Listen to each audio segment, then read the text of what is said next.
Merci, Monsieur le Ministre, cher Julien. Merci à tous d'être venus aussi nombreux ce soir pour fêter les 30 ans de l'ADI. Je dois dire que je vous ai trouvé un tout petit peu froid dans vos applaudissements pour Maria Novak.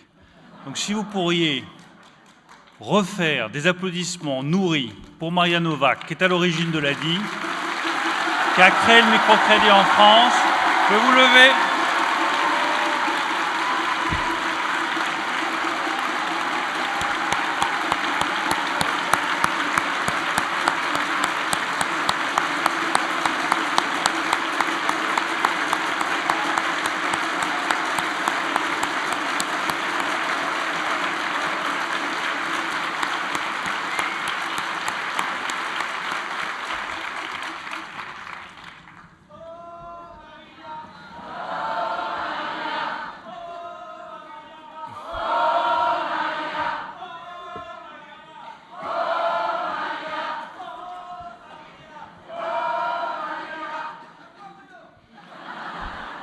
J'ai trouvé le truc pour ne pas faire de discours. Hein. Donc je vous ai dit l'essentiel, je vais passer à l'accessoire. Je tenais à vous remercier, Maria, pour ce que vous avez fait pour notre pays.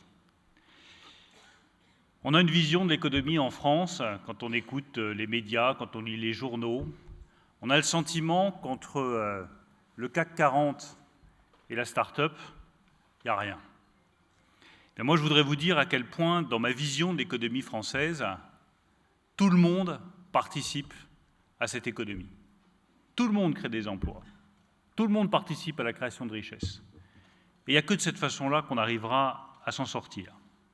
Mais Dieu sait qu'il fallait de l'imagination, chère Maria, du courage, du tempérament, et je sais que vous n'en manquez pas, pour avoir cette idée un peu folle de faire du microcrédit.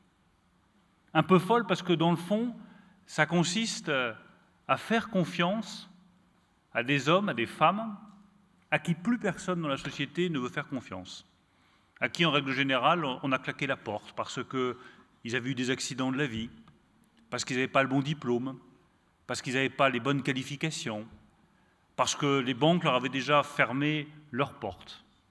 Donc c'est une idée un peu folle, mais c'est une idée qui est, je pense, une idée profondément juste.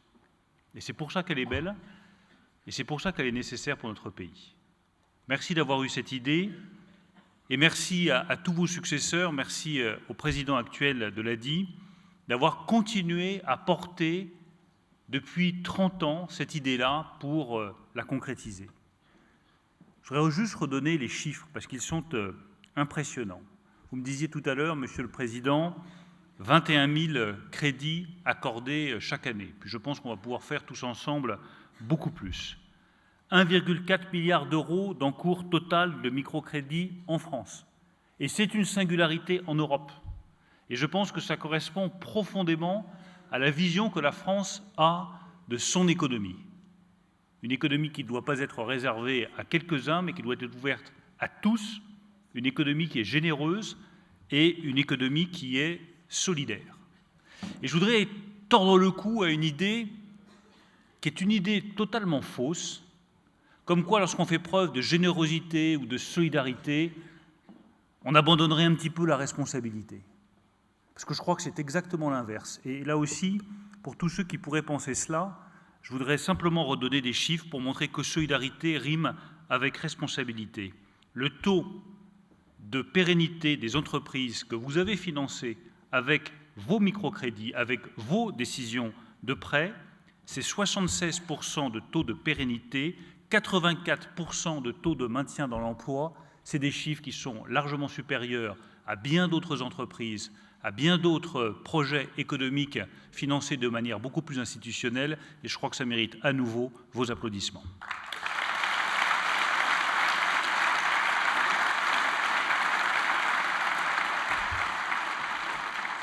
C'est aussi, et les personnes qu'on a rencontrées tout à l'heure avec mon ami Julien de Normandie-Le Monde, c'est aussi des aventures humaines qu'on oublie, dont on ne parle pas souvent. Oui, la vie est dure pour beaucoup de Français, pour des millions de Français. qui ont des accidents de santé, qui ont un conjoint qui tombe brutalement malade alors que c'est lui qui faisait bouillir la marmite parce que c'est lui qui avait l'activité économique.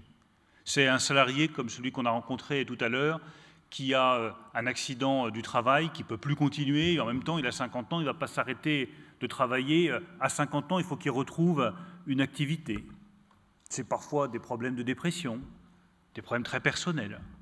Qui tend la main à ces Françaises et à ces Français? Vous. Et c'est votre honneur de tendre la main à ceux qui sont le plus en difficulté et dont on parle le moins souvent. Et c'est notre responsabilité, à nous, le gouvernement, les ministres, le Premier ministre, le Président de la République, le gouverneur de la Banque de France, qui est, je le sais, totalement mobilisé sur ces sujets-là, de vous tendre la main et de répondre à vos questions ou à vos interpellations. J'ai lu le mégaphone, attentivement. J'ai juste une petite suggestion à faire, connaissant bien le fonctionnement administratif de notre pays. Vous avez mis « on a dit » à l'Élysée. Je vous recommande de faire une deuxième brochure en mettant « on a dit » à Bercy. Ça peut être efficace et nécessaire.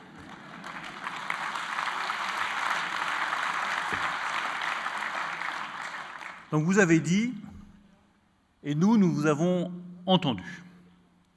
Nous avons entendu sur toutes les remarques qui sont faites dans cette brochure. En plus, je la trouve très bien faite parce qu'il y a des témoignages qui sont très concrets. Tout ce qu'il faut, ça ne suffit pas, ce n'est pas si simple, mieux vaut être salarié, qui, je pense, sont particulièrement éclairants pour les décideurs politiques. Vous avez d'abord des problèmes d'obligations réglementaires qui sont trop lourdes.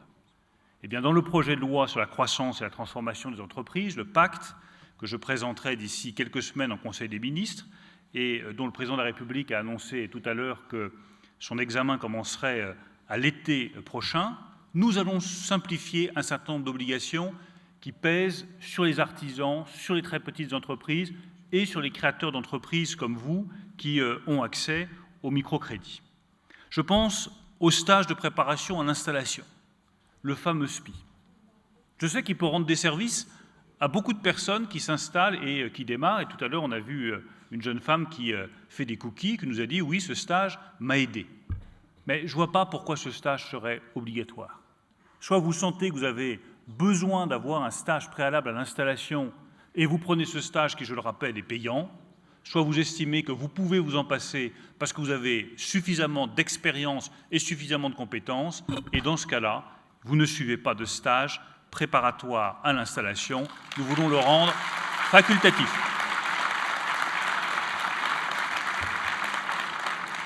On exige un compte bancaire dédié pour les plus petits micro-entrepreneurs. Je ne vois pas pourquoi on a cette exigence-là vis-à-vis des petits micro-entrepreneurs. Cela me semble une exigence exorbitante et compliquée pour vous. Nous supprimerons le compte bancaire dédié pour les plus petits micro-entrepreneurs.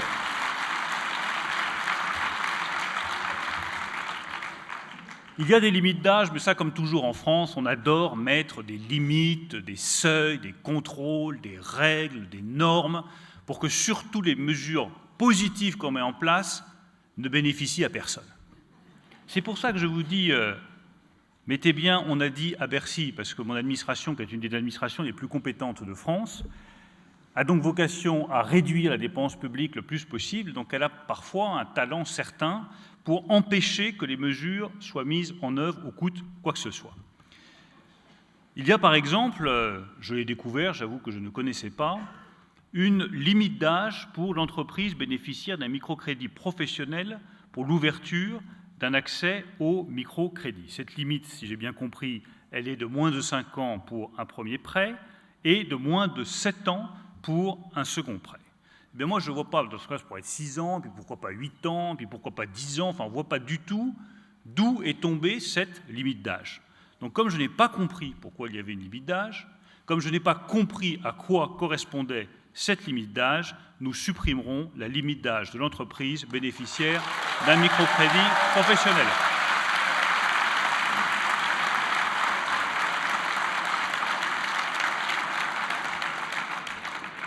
Votre mégaphone est assez efficace. J'ai vu également que vous aviez lancé une expérimentation à Mayotte, un territoire dont on sait qu'il connaît des difficultés considérables, et où je pense que le microcrédit peut être un soutien très efficace. Nous ferons un bilan de l'expérimentation qui a été menée à Mayotte pour évaluer une éventuelle généralisation du relèvement du plafond de prêt du microcrédit professionnel dans les territoires ultramarins. Je pense que les territoires ultramarins sont un vrai objectif pour le développement du microcrédit.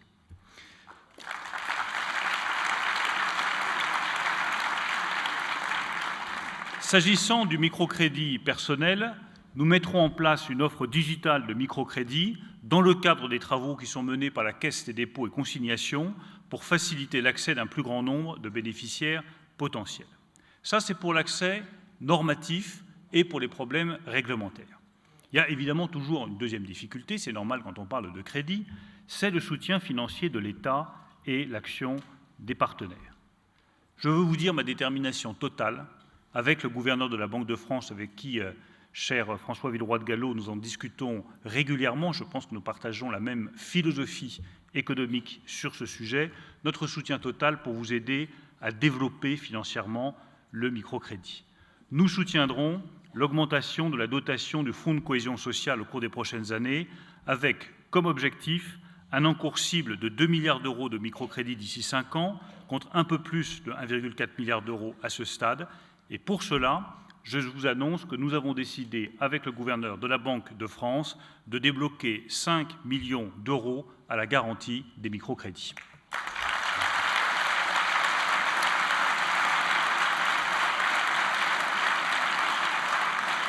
Il y a une seule chose que je vous demande, ne le répétez pas trop fort en dehors de cette salle, parce que sinon toutes les administrations de France et de Navarre vont publier une brochure, le mégaphone, on a dit à Bercy, et ça va être très compliqué pour moi.